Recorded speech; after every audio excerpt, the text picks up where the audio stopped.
Welcome to Youth Sports Mastery on the Daily Parks and Rec Show, hosted by Aaron Locks and sponsored by National Academy of Athletics. Join us live every Thursday at 1:30 p.m. Eastern Standard Time as Aaron sits down with coaches, recreation professionals, and industry leaders to discuss youth sports, athlete development, coaching excellence, and the positive impact sports have on young people and communities. Tune in for expert insights, inspiring stories, and practical strategies to help young athletes succeed. Welcome to Youth Sports Mastery. Today, Aaron Locks and Larissa Mills dive into the mental side of youth sports and how we can help kids thrive on and off the field. Welcome to the Youth Sports Mastery Show. I'm your host, Aaron Locks, and once again, we're going to dive into the world of youth sports. Each week, we get to have great conversations with amazing guests and share ideas, concepts, thoughts to help Parks and Rec professionals, coaches, parents, anybody involved in the youth sports space, but also just someone out there that kind of wants to see what's going on, because today, the topic is going to be not just about the X's and O's of youth sports, but the mental side. We're going to talk. We're blessed to have Larissa's going to join us, which we'll bring out in a minute here. We're going to discuss a little bit more about what is really going on in youth sports, but not just to identify the problem, because there's a lot of people out there saying, there's a problem, there's a problem. We all know there's a problem, right? Because if it was working, more kids would be playing sports rather than less. So one of the goals that I have here on the show is to connect the dots and give everybody the opportunity so that their kids can play sports. And the reality is, if we're being honest, isn't that what we really want? But we got to get clear on our goals. We have to be able to understand certain things about the mission, right? Like what is the mission of youth sports? And a lot of people have seen that mission shift, which has gone away, and we focus more on the end of their journey rather than the beginning. Right? The beginning of the journey is really where the magical piece happens. And if we're being honest, it's the most joyous part as a parent, as a coach, across the board. So today, when we dive in with our guests, we're going to talk a little bit about the youth sports space. We're going to talk a little bit more of how can we bring it back to the beginning of the journey for the kids, where they're loving the game, rather than focusing on the end of the journey, which may happen. But, you know, my end of the sports journey, and when I was 52, my body said, stop playing, right? So let's find out what we can do. But right now, we're going to go ahead and run. Stick with us for a couple of spots. We'll come back out. Larissa Mills is going to join us, and we're going to dive into this topic. You're going to want to see this one. See you in 2 minutes.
It didn't start with a big studio. It didn't start with a massive audience. It started with a simple idea. One conversation, one camera, one episode. Back then, DPRS Media Network was just a vision. No guarantees, no roadmap, just a purpose. To tell stories that mattered. Stories from the Parks and Recreation community. Stories of leadership, passion, impact, and the people making a difference every single day. Episode by episode, that vision began to grow.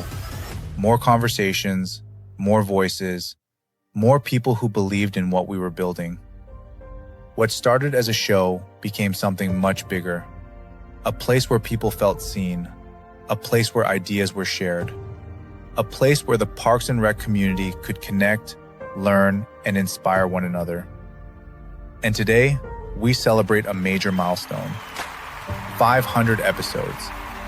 500 stories, 500 moments, 500 reasons to keep moving forward. But this is not the finish line. This is the beginning of our next chapter. In the months ahead and in the years to come, DPRS Media Network is growing into something even greater. We are building something truly special for the Parks and Recreation community. Something designed to bring people closer, to create stronger connections, to open new opportunities, and to continue serving the people who inspire everything we do. We are also expanding our reach through new partnerships, working with organizations who believe in our mission, partners who share our vision for community, leadership, and impact. And beyond the screen, we're showing up in more places than ever before, attending conferences, meeting leaders face-to-face, building connections that strengthen our community. Because DPRS has never been just about content. It has always been about connection. To everyone who has been with us, from episode 1 to episode 500, thank you. This milestone belongs to all of you. Here's to how it all started. And here's to everything still to come.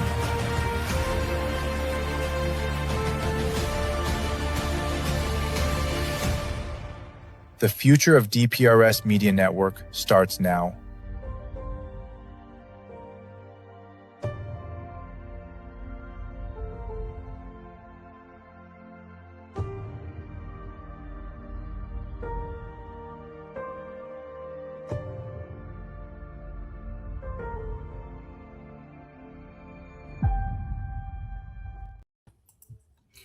Welcome back, everybody, and welcome, Larissa Mills. Yay! We get you. Cool. Hey, just so I always like to find out where in the hemisphere are you? I am. Let's just say I am between Detroit and Toronto in London, Ontario, where we're the home of the London Knights. Gotcha. Okay, so I'll have to look that up on a map somewhere. Wish me luck with that one, right? A little bit north of Buffalo. Yeah. Okay, there you go. So one of the things that we like to do here as we dive in, and there's no real script about it. Obviously, everybody kind of sees we just kind of roll through. But I think it's so important for me to kind of get like the story. Who are you? Where did you come from? But before you start talking about the professional Larissa Mills, who was Larissa as a young athlete, as a young child, growing up, playing sports, not playing sports? Tell me a little bit more about you. I was the aggressive kid. I was the person who was on every team that my father could possibly put us on. We played everything.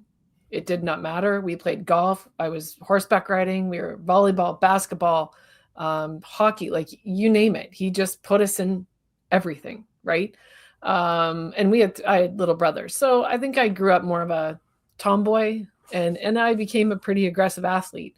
And I mean like aggressive as in I was very competitive, intense, to the point where, had to watch my temper just a little bit. Right. Growing up with brothers allowed me to have more, I think, confidence. Yeah. And then I ended up, falling in love more with volleyball. And then my dad's like, I can't drive you everywhere. Right. So, and with 3 brothers and my mom was working. And so it was just like, okay, you guys got to tone it down, pick 3 sports. Yeah. But in our day, we would go outside and play. Yeah. After we got home from our other sport, because Right. we didn't have academies then. You had high school. Your focus was on community sports to build community. Right. And everyone was happy. Everyone was happier. Yeah. Growing up, everyone was happier. Everyone. Yeah. So you use the word aggressive rather than assertive, and what you mean is that basically you went out there to compete and kick somebody's butt right across the board. But it's interesting because my guess is even if you were that aggressive, and because as I was one of those as well, where we're out there to win. Just assertive and intense, confident, right? But on the other hand, came a level of that we would also find a way, because we weren't bullies about it. Because if you were, they wouldn't let us play with them, and they found a way. And there's just a way that it all kind of worked together. And so to me, it's really interesting how there's been a major shift in sports. Let's be honest, right? And again, I don't want to just identify the problem. I want to dig in a little bit more deeper. So in your life, you played all these sports. You grew up at a magical time. I grew up in the 60s and 70s, which I don't think there was a better time to grow up in especially in America. Yeah. I mean, you got things. We pretty had special. Freedom, right? Especially where I grew up, because we just went and played down the street until the streetlights come on, literally. Exactly.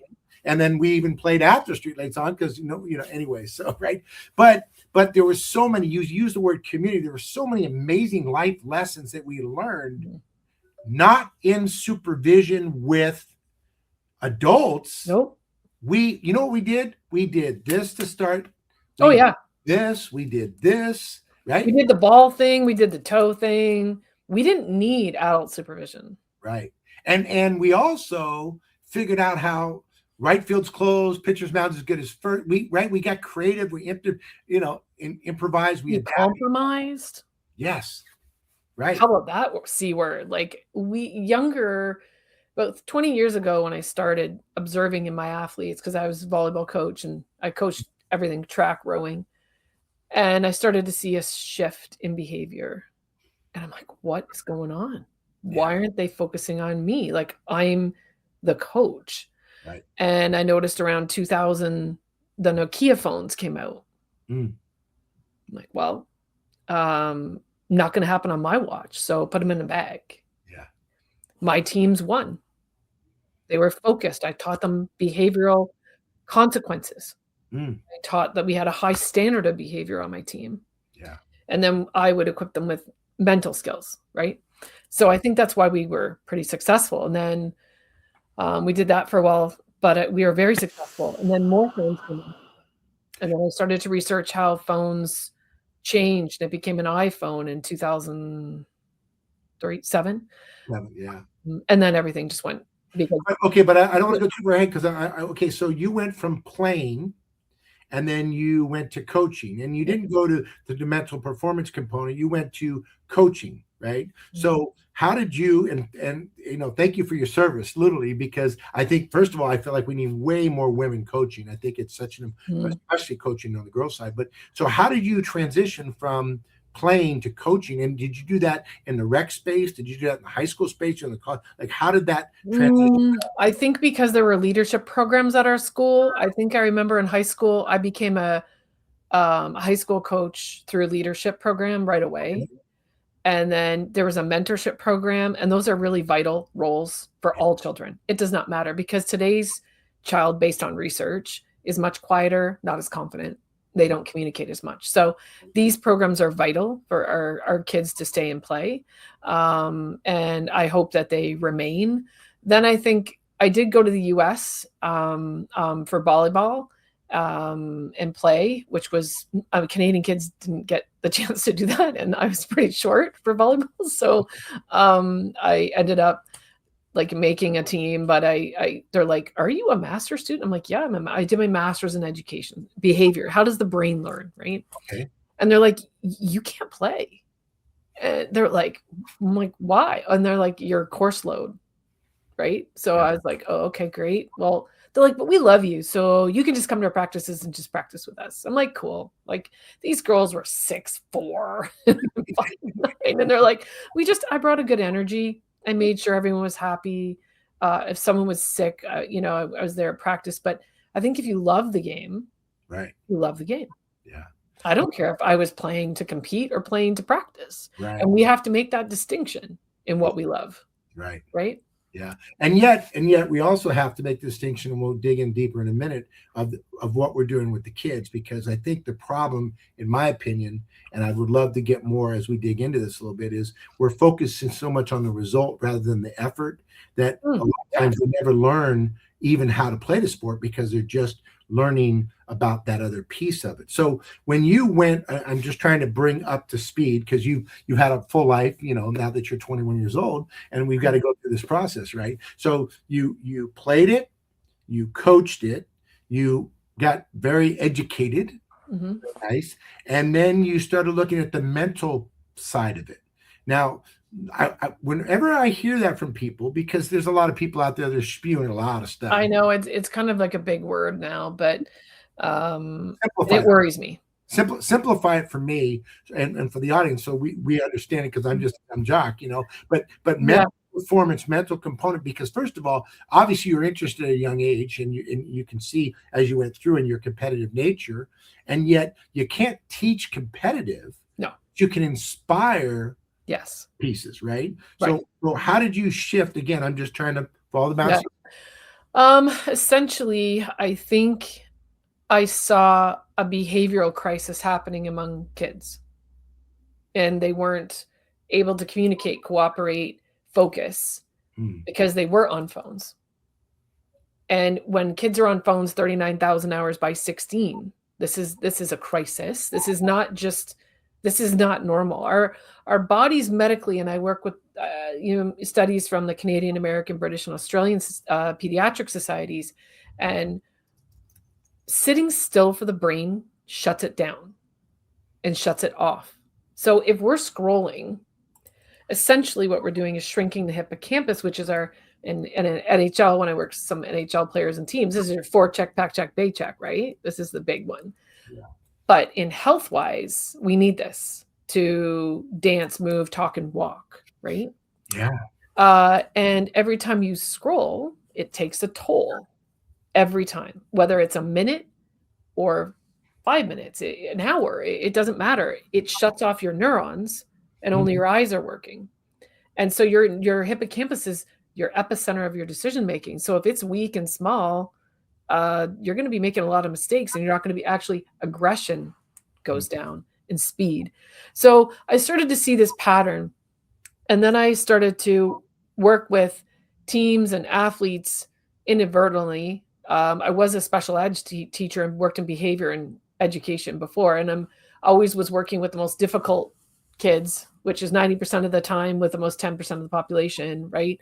And I started to teach them mental skills, because I'm like, well, they're missing them. And this is why we have behavioral issues all over right now. Right. And we have addiction. It's felt by parents, it's felt by athletes, it's felt by coaches, and the ecosystem right now, we're drinking bad water, right? If you think about it.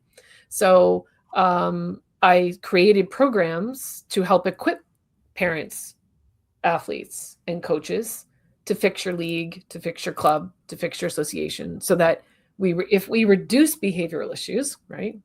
Yeah. Then we can up performance. Or here's the kicker, maybe we can just have fun, and maybe we can keep more kids in sport and keep them out of the hospitals. Right. Like we don't need to be athletic, but we do need to be a fit society, because we can't let medicine just try and fix us. It's too late usually by then. So I didn't see as many kids on medications as I do today. Okay. So that was another reason, but it's pretty amazing to see now how far we've come. Let me ask you a question. So when you started, I'm just trying to think of the year, because I'm following because I've got some interesting data points or thought process as well. Yeah. Was that mid 2005, or was that after 2010? When the iPhone came out. Because you see there, because it's interesting to me, because we see some of that. Now, again, I've been in the sports camp business since 1983. Yeah. I'm really old, right? And I've seen it, attention, and I've got 2 kids, and now I'm grandpa, so I'm seeing it all. But to me, people talk about the pandemic as the big piece. No. And I say yes, but we're not paying attention before. But what I think the pandemic did is it even made it more so, because it became more okay to be internal. They said, interesting enough, and I wonder if you'll buy it off on this. They say that in a child between 3rd and 8th grade who went through the pandemic educationally, it could take 3 years to catch up scholastically. Oh yeah. Okay. Yeah. How about this? It could take up to 7 years to catch up psychologically, mentally, socially.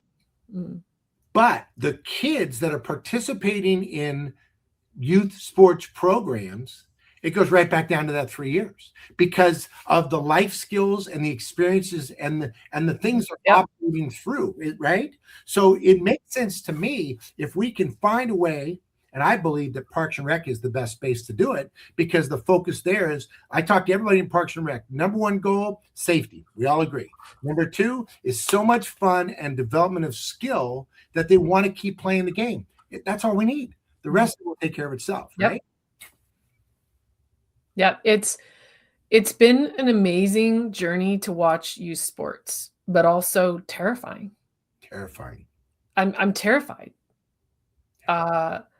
We have made youth sports over the past, I want to get the time right, 20 years. It has completely changed in my span. And I work with NCAA, OHL, PWHL, NHL, the GOHL, hockey leagues, soccer leagues, football. It doesn't matter the sport. Yeah. I'm seeing the decline in numbers. I'm seeing behaviors completely change, even in Parks and Recs, like fighting, the violence. And the only thing we can contribute this to is the increase in phone time on both the parents and the kids. Interesting. Because if they're both on their phones at the same time, then who's raising these kids but social media? Yeah. And we wonder why we have a very impulsive, a very violent society right now, and disrespectful, because they can say whatever they want on their phones, but no one's checking their phones. Yeah. 92% of parents don't check their kids' phones. Wow. And if you did, I mean, I can go on a kid's phone and find a pedophile. I can go on and find a criminal. I can go find a drug deal. I can go on and find out which kid in my, whatever his soccer or hockey team is the troublemaker. Right. And I should know that, because now we guide him to stay away from those kids. Right. Yeah. Right. But if you're making sure that they put good food in their mouths, if you're making sure they go to bed on time, if you're making sure that they are on the right teams, then why aren't you making sure they get the right mental skills? Because they won't be able to stay there anymore. Not much longer. Right. So essentially what we do is equip the athletes so that they want to stay, mentally resilient. They can control their thoughts. They reduce their phone time, and then they know how to work within their tool sets of their game. And then the unsexy word here, Aaron, is consistent athletes, right? Right. So very hard to do that, is to be consistent.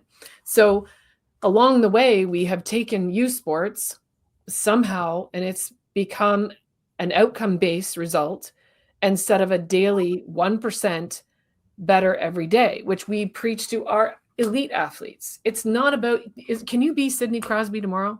No. Okay. So if we acknowledge that we can't be Sidney Crosby tomorrow, then how did he get as good as he is? Right. So we backpedal and we go back to when he was 10 and he got 1% better every day.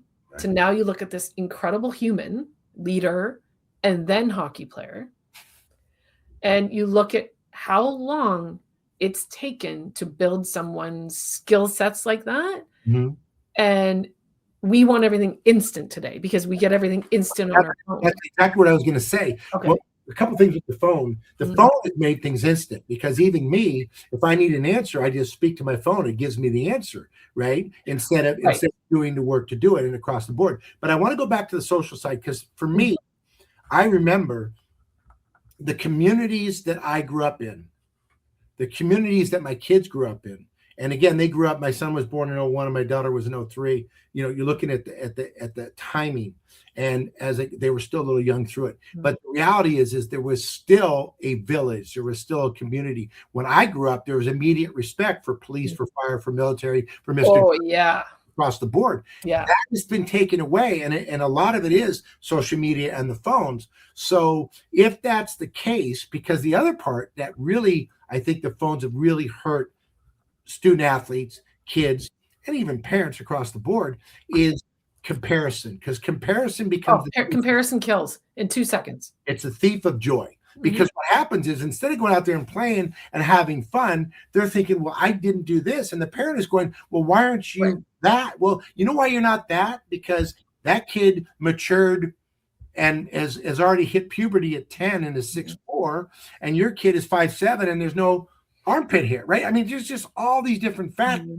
that go along with it that we become blind to, right? And then what happens is we listen, these phones feed us a continual feed of what it is we think we want to hear. Right. So here's an interesting thing. Two things I'm going to cover following what you just said. So when we work with our more elite athletes, I ask them to bring their phones to the workshop, right? I said, okay, I want you to put in your browser car insurance. Okay. They put in car insurance. And I said, okay, put it aside. We do our negative self-talk work. We do our control work. And then we do our teamwork. And then we do some drills and we come back. And I'm like, go check your phones. I want you to check your email first. Yeah. And they don't. They go to Instagram and TikTok, right? So despite what I say, so they go onto them and like, oh, Coach Mills, I'm getting all these ads for car insurance. Of course you are. And I'm like, it's a math formula, everybody. Social media wants you to buy stuff. It doesn't care about you. It only cares what you put in the browser, what you click on, and it follows you, and it's kind of creepy. And I said, so do you want to be controlled by your phones or do you want to control your phones? Right? So it's been pretty interesting to see that experiment. When we see it, they're like, oh, you mean what I put in, it's tracked? Yeah. So now we're going to put in Nike shoes. We go back, we have lunch, we come back, they check their phones like, oh, Coach, I'm getting all these ads, and they're right. So they're like, this sucks. I don't want ads. Well, but you signed up for them. Right. This is what social media does. This is what the formula is for. It's true. Garbage in, garbage out, right? Garbage in, garbage out. That's in another way. Yeah. Yeah. So part of that, yes. To go back to where we've lost youth sports, is the community piece, but it's mostly what's changed in our world is behavior. Okay. And behavior is what we need to focus on. Behavior, mental skills, standards, values. We have lowered the bar for behavior. Right. Like you went back to a point where, we knew a policeman and I never called anybody, oh, hi, Coach John. It was Mr. Right. Yeah. I never could address anybody by their first name. Right. When we lose etiquette and respect, even based on language, it's toned down. But now I believe there was over 40,000 arrests in the US 2 weeks ago for violent acts. It was those teen takeovers on video. And I was like, what? That's unsafe for all those kids. Right. That's unsafe, period. But where are the parents? Right. Right. So part of parenting has just absolutely declined. Phones are the babysitter. And so this needs to change. So we have banned phones in provinces, states, and schools. Wow. Yeah. And even organizations like high performance sports. So competitive volleyball, competitive soccer, competitive hockey, competitive football, all of it. Because if you walk in the door with a phone, it takes your brain 22 minutes to focus on what you need to be doing. Right? So think about that. If you just walked in and you've got a professional game and you were just on your phone for 2 hours, what's going to happen is your brain is going to take an extra hour. So you've wasted the first 2 periods of your game and you're getting paid. Yeah. So it's the same as if you go into a rec soccer practice. They're not going to be able to focus. They can't, they don't know what to do. Their brains are like, oh, what happened on TikTok? What about Roblox? What about this? So when their brain is doing this, right, our brain's only like one thing to develop, one thought, right? So I train their brains to think about one thing, control those thoughts. Let me ask you a question because I want a couple things. One, it's why they tell everybody to turn your phone off an hour before you go to bed. That's our main rule for our kids, for athletes. That's just, we're trying to. Yeah. Number two is if I'm a parent and I'm sending my kid off to school in the morning and they're playing on their phone before class, like you said, that first period is going to be, it's gone, wasted. It's wasted. So what would you say, because I want to be solution based, what would you say, we'll go to the student piece, that if you're going to have a child with a phone, because they do, what would you suggest in the morning? If again, because the reality is there's some people out there that are going to say, my kid's got a phone for whatever reason. What would your suggestion be for them? Well, first of all, let's look at the thousands and millions of years, humans have been around. We've been able to be quite safe walking to school, right? Yeah. In fact, attendance was better taken by hand than by computer. Even it was taken over in the past 5 years. And I've seen more mistakes with attendance from schools, which is a huge liability, because if your kid's taken or stolen, they're on a shipping container going out. Right. Now, part of that also is, I mean, if you're thinking you need a phone, no, you just want a phone because we have them. Dopamine is the reason why we want a phone. We want dopamine. Our brains crave it. It's a microdose of cocaine. Why not get it? We check our phones 176 times a day. The average person over the age of 12. Some kids check it over 450, 500. And what are you doing on your phone? So what you do on your phone does disrupt your brain chemistry. Actually, we can gain weight being on our phones too much because we sit and our brains are producing more cortisol. So to give a kid a phone and go to school, I'm going to say absolutely not. We don't need it. In fact, even when under duress, school shootings or otherwise, the kids are not paying attention to the eyes in the room, which is the adults. They're looking at their phone.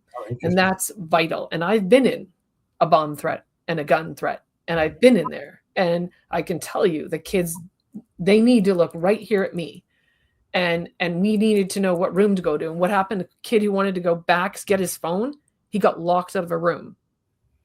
Right? You don't want that. You don't want that at all. Kids are so distracted that they literally are not learning.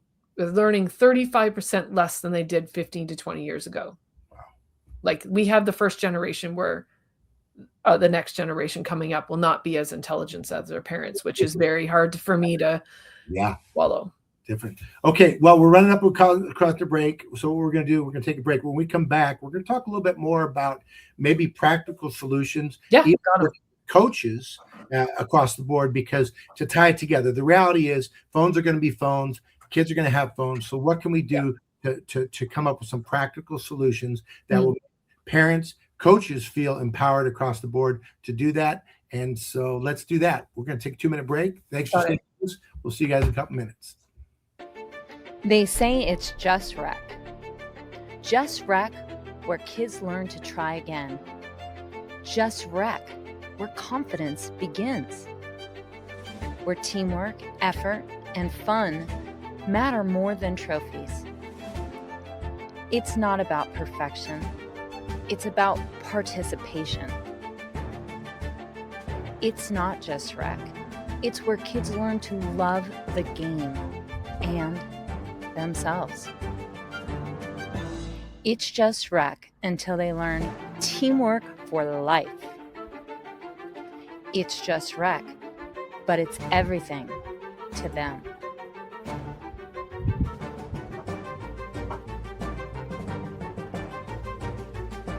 It's more than rec. It's a movement. It's Just Rec until you realize it's shaping the next generation. Together, we're not just running programs, we're building a culture of confidence, connection, and community. Join us. In today's parks and recreation industry, communication, safety, and efficiency go hand in hand.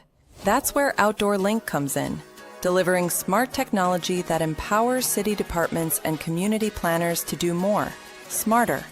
Outdoor Link's platform connects and automates everything that keeps your parks running smoothly. From lighting and locks to signage, water features, Wi-Fi, and digital advertising.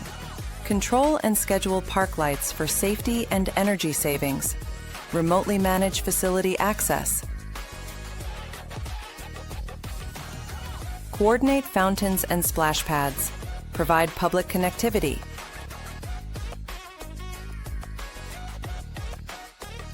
All from one simple, unified platform, giving you real-time control, data, and cost efficiency.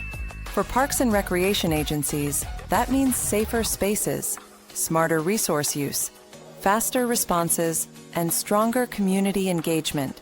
And behind every great park story is great infrastructure. That's why Outdoor Link proudly supports DPRS Media Company, helping the daily Parks and Rec show amplify the voices of professionals shaping our communities every day. Outdoor Link, smart, connected solutions for parks, recreation, and beyond.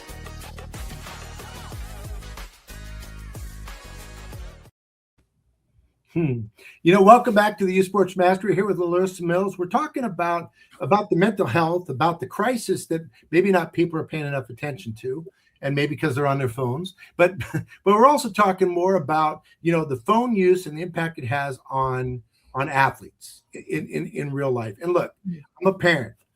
Kids have phones. I get it. Coaches, kids have phones across the board. What I'm going to work with Larissa, because she's working with some really high-level athletes. If you're out there and you want your child to have a chance to want to play sports, have a healthier life, maybe it is time for us to really look at that phone use and figure out how can we monitor it differently. So Larissa, let's dive in. Thank you for staying with us, by the way. Let's dive a little bit. I do want to go back just for one thing, though. Your youth sports experience and how it moves to where you are today, and then your education across the board. What would you say are a couple of takeaways that that are with you today? And the reason I ask the question, because when I look at it as a kid, I learned resiliency more than anything, coming from having no money and being the one that barely could afford the uniform to play and all that, and doing that, and also the hard work pieces and these things that have obviously come forward across the board. But I also learned a lot of leadership skills in terms of doing across the board. But I know that as a player, as a coach, and doing what you're doing, I gotta imagine it's created who you are today, because sports was such a big part of your life, correct? And it still is. It doesn't matter. We work in all sorts of ecosystems across the globe. So I think I live and breathe in it. It's great. I love watching hockey playoffs. I love watching my kids. I love watching other people's kids. I love watching my athletes. We have over 7,000 athletes. Right? One thing I have learned, I think sports has taught me to be just persevere, like just keep going, head down, and be I've always been stubborn to the point where I've tried to always, if I didn't get it one time, I'm going to get it another time, and I'm going to get it another time. And right, like that's what I'm going to do. And I think that's why, I just took my athletic skills and applied them to business. Got it. Yeah. It's the same. It doesn't apply to me. I need my team. I have my teamwork skills, right? I have my leadership skills, and I always want to keep learning, because that's what I also learned as an athlete. But I'm in a new team here. I'm in a new ecosystem, so I still have more to learn, right? Don't talk to me about finance or taxes. Not.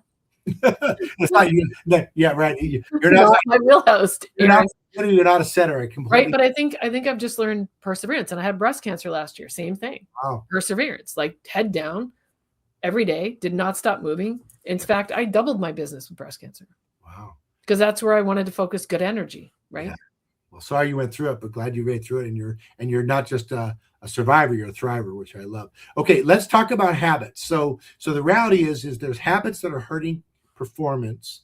And I'm curious if some of those habits are at the same or similar for a college, a high school, or a youth athlete. Yep. It doesn't matter what level you're at. Unfortunately, the human brain is impacted by phones the same way. So it doesn't matter if you're 4 or 24 or 44, right?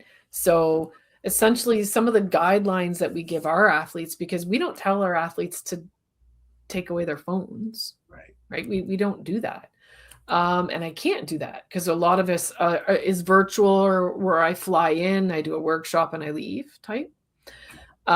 So what we do is we give them these guidelines. If we want to prevent addiction and we want to maximize performance and speed, like we especially notice it in speed-oriented sports, right? Like swimming, personal bests can be made. Running, you can take your own personal best and start to see immediate changes in those numbers. And I mean immediate, I mean 24 or 48 hours. Wow. When you reduce dopamine, because imagine if I poured oil on the top of your head and then I said, go play hockey for 90 minutes. Yeah. So you're kind of slowly skating. Right. You can't slowly make a hit. Right. You need to rock those. So it doesn't work. It just phones dopamine and cortisol. Cortisol surges the heart rate and it makes our stomachs feel bad. It can get us headache. And we're on it for more than even a few minutes. Social media does one thing, and then scrolling does another thing to us physically, right? So to our athletes, it's 2 hours before practice. You cannot scroll and you cannot go on social media. Okay. Because you have a choice, Aaron. Yeah. You have a choice, right? Yeah. And just because we have phones, it doesn't necessarily mean they're good for you. Right. And just because we have phones doesn't mean we necessarily have to have them. We're really quickly finding out this is a very messy health experiment, Yes. right? Like our hospitals are full here, mental health as well. Right. Game days. You want to kill it? Don't scroll it. Right? Don't go on it. If you want to go on your phone, watch a movie, download a sports doc, read a book, journal, like our elite athletes journal, right? Yeah. Our elite athletes do as they're told because they know the separators. Right. But if you're looking at a program to just get it down to 2 hours a day, that's the number that we're seeing the kids go D1, draft, they can go places. But if it's more than 2, it's not for you. Okay. That's our little. Okay, if it's more than 2, it's not for you. I love that. So that's just, I want to reframe it a little bit or come back to it. So what you're saying is a couple things. One, if you're a parent out there and if your child has to have a phone for the day for whatever purpose, if you can get them to not go on the phone until after school rather than before school, you have a chance because that time. We'll just put a block on that. Just allow them to text or allow them to just text you because you can do that with different phones. Perfect. Okay, so 1. 2, if they're going to go to practice in the afternoon and you want them to be that, or it sounds like even homework or whatever it is, that we used to, whether it's naps or you used to have a good snack or whatever it is, do something healthy before you went to what's next. Or chores. The basics. Yeah, right. Exactly. Right. Baby chores. I don't want to go too far astray on these things because we might. No. Okay. But so I'm big on 2 pieces. One is I feel like that the parents have changed more than the kids have. Yes, parents have changed. Right. And part of it is what we permit, we promote in philosophy. So what happens is then we're actually effectively hurting our kids' focus and our kids' confidence every day. Oh, crush it. They just are crushing their kids' confidence.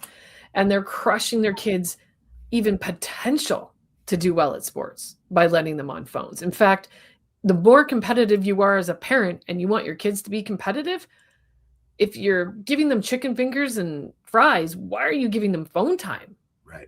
Right? It's the same thing. Yeah. Why are you doing that? Because in fact, it's actually taking away not just their psychological, their physical, their emotional skills.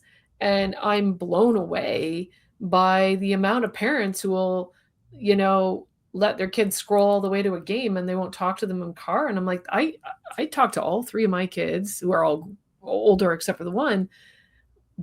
We talk in the car. Yeah. That's our special time. Yeah. That's our special time, right? So to your point.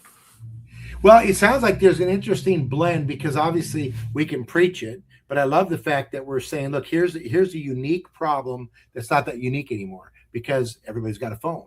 And now if that's affecting everybody and you want your child to have a chance. So at Parks and Recreation, I do love their mentality because phones aren't a part of that experience, right?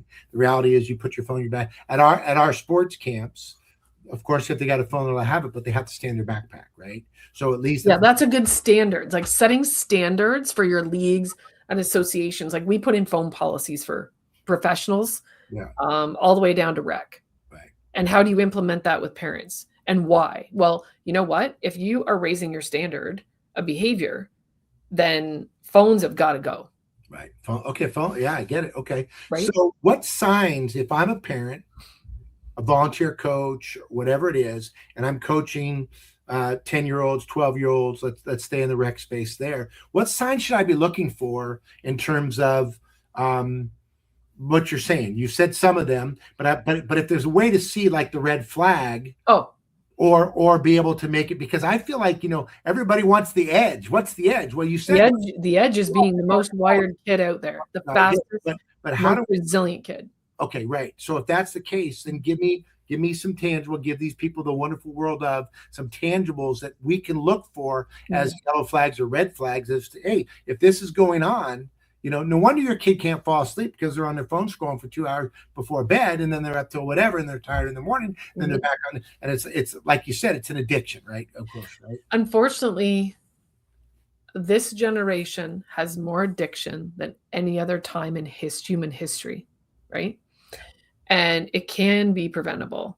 Some of the things I see in athletes and students are can't make a decision, hesitate, can't talk, don't communicate as well. But if I'm seeing it I'm watching a game, not fast, not as aggressive. I'm going to be like, they messed up their F1, F2, F3, like who's going in. Even on the D, they're not clear on their breakouts, right? And then all of a sudden the body language changes. They can't get it back. And then they make another mistake and another mistake. And it's sad to see, because if they just had some negative self-talk tools that we teach, these kids are like 6 weeks, they are with us, and then bam, they're good. Like, we equip them to be really, really strong, mentally tough humans, and they kill it as athletes, right? So what we do see is, and we can see in the general population, is violence, insecurity, jealousy, bullying is on the rise because it makes us feel better. And I tell you, every kid has seen inappropriate things by the age of 10, right? And then we won't even talk about the other inappropriate stuff, but it grows and they start to get braver. They start to go to darker things on the web. They dare each other. So their whole virtual world is really destroying their own reality. Got it. Right? It's taking their childhood away. So, and there's where, I would rather have, and this has been a hard time for me, because it started when was my daughter in grade? It started with the iPads, because there weren't phones, right, for me. So it started with her, and I started to see, like, why was she going up in a room alone? Why wouldn't she watch TV like with us? My family used to watch the Brady Bunch, right? We go outside and play hockey with Eric Lindros and all the other freaking Olympians that lived in my neighborhood. Like, we had every block there was an Olympian. I'm so old, we used to watch the Waltons. Right. So, I mean, but we did it collectively together. Yeah. And we sat down at 8 and we watched NFL on Monday nights. We watched hockey on Saturday nights. Like, it was a family thing. And today we sit there, not our family, hopefully not as much that often. Yeah. And we talk, we fool around, we bond, and no one's bonding. And in fact, phones are dehumanizing us. Yeah. Right. And that is the biggest, scariest point that I'd like to make, is that they are taking away our humaneness, our kindness, our respect. It doesn't matter if we're athletes or not. I don't care if you're a kid or not, or a coach or an adult, but yes, we look at this from the rec side. We can actually have little programs that are taught at rec camps, like mental programs for like little kids, older kids, and phone education. And then we teach it. We're even doing this on the corporate side. So it doesn't matter. We all have the same temptation with our brain, which is addiction. And when your brain is checking your phone 176 times a day, I'm sorry, but that's addiction. If you're taking your phone to the bathroom, that's addiction. If you're taking it everywhere with you, that's addiction. If you have more than 2 social media apps, generally that's addiction. I could go on, right? But it's making us feel like absolute zombie and crap. Like, there's nothing good that comes. You can't get better as an athlete or human on a phone. Okay. Right. So again, I mean, I'm absorbing this, and I'm saying, okay, well, here's the information, and I'm trying to figure out how. Like, if a Parks and Rec, make sure you have strong rules or agreements about phones. Yes. across the board, whatever the case may be. What are some other agreements that you would suggest for leagues or for coaches that they should put out there? Like I'll give an example. When I coach a team, used to coach a team, I'd send an email out to the parents and say, my name's Aaron, I played blah, this, that, and for coaching this and that, and these are going to be our rules as we're going to do for the season. These are our goals, right? Whatever it is. Yeah. We're going to do that. Give me a couple bullet points you think they could put in there that would be helpful. Yeah. Without sounding, because here's the hard part, right? And I can feel some people that are watching through the screen now are going, I don't know, or they're maybe not buying it, or maybe they're like, well, they'll buy in, Aaron, when other people around them do it, and they're going to win, right? Right, exactly. So, but to start that huge cement ball, we're going to get rolling here, right? To make that happen, we have to give them some tangible 1, 2, or 3 things that we can say, implement this, right? Implement this. So what do you suggest? Actually, I suggest 3 things. 1 is a phone policy and a phone agreement in your club or association. And we have that written. We've written the first one that we've had here in Canada, right? And we do this for other organizations in the US as well, and sports organizations. So the other thing is a parent behavior to play code of conduct. It's an interesting one. We have that too. So raise your standards and values of behavior, because don't be afraid of the D word and the C word, which is discipline and consequences. Yeah. And parents, your kids are not perfect. Mine are not perfect, but we want them to grow up as productive adults. So they need to know that they can't hit, they can't, be bullies. We want to raise healthy, strong adults. So we need to put those in play. Then we have athlete behavior to play. So the athletes have to have more onus on being taught mental skills. So the parents have to start doing it, right? They're behind by 3 years in their brain. Yeah.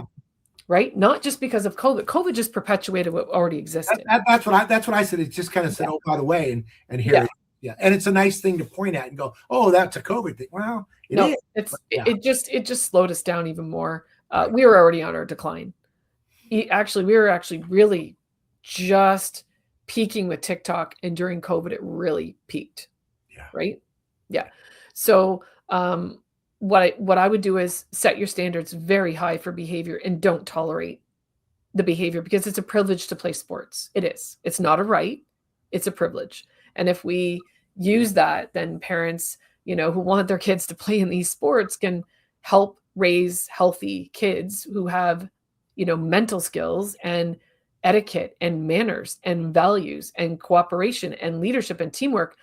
Your job, parents, is all that, right? So I've got a friend, they've got an app that they've put out that is geared for leagues. It's called, the missing piece is the accountability piece. It's called Sideline Behavior, because the gist of it is that, oh gosh, that's great. No, it's gotten insane, right? And referees don't even want to referee anymore. We're losing. No, they don't. We're going to lose it. We're going to lose it. And he says, no ref, no game. So we got to figure this out, right? So part of this, again, I think is great.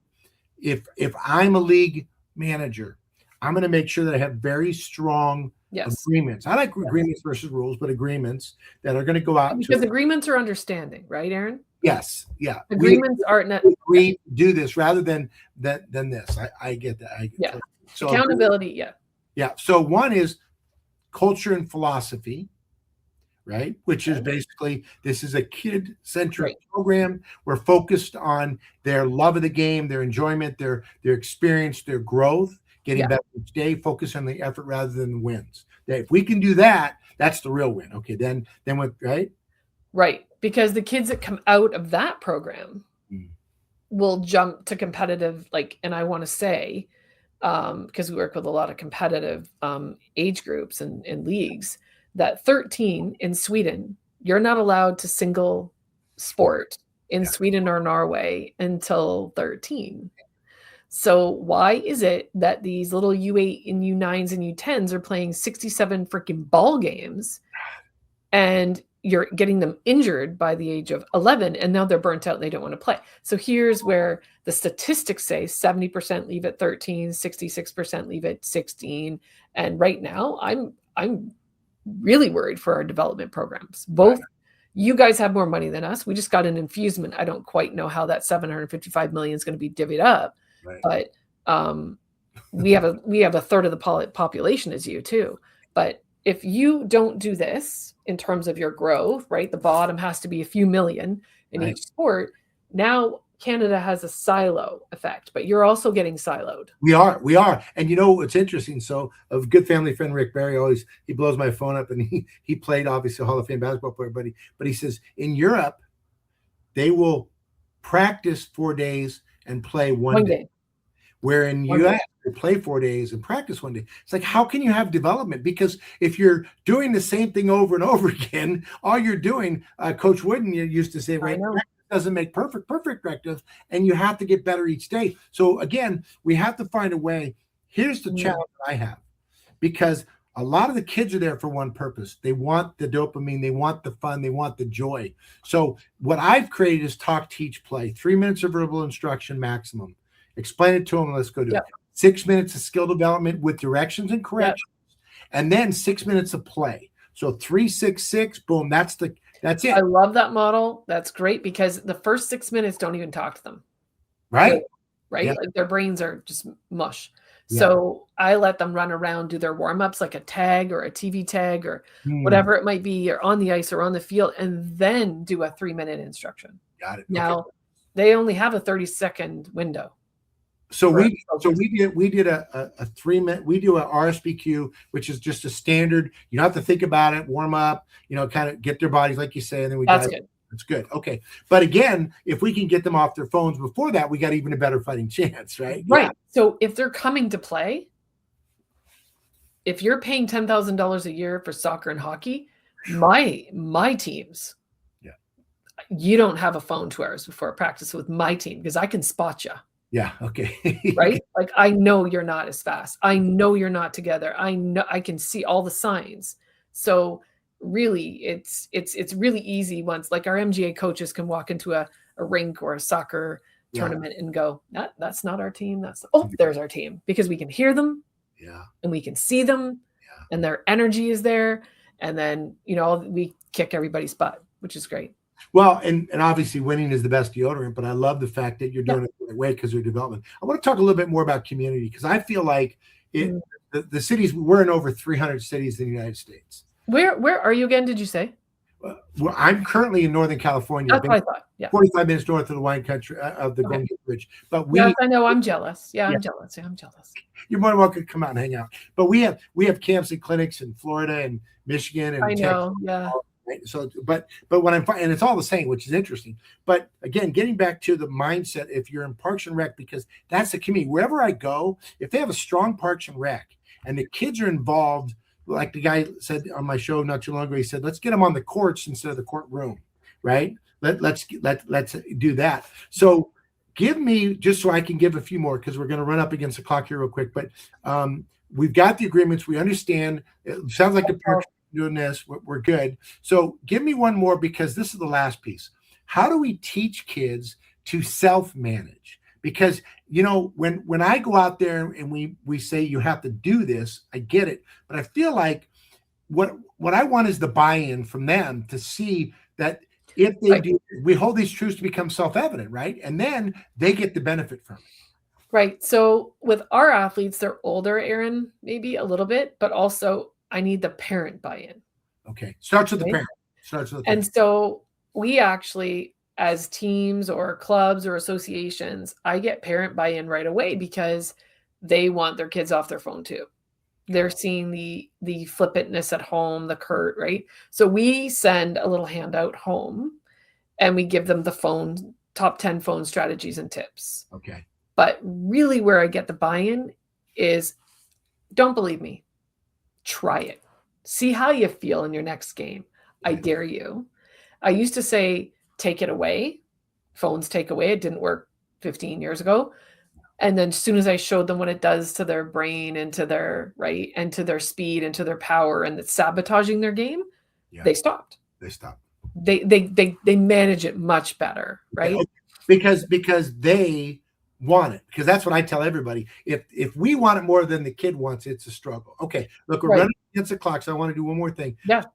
you are now, it's funny, and this is going to be but if you were the czar of youth sports, what one change would you make? I like to ask people, I know the one, phones, right? That's a no-brainer, right? But is there phones, yes, but I have a magic wand question on our podcast, and we do, what were the 3 things you could do if you could change youth sports without money or politics? Okay.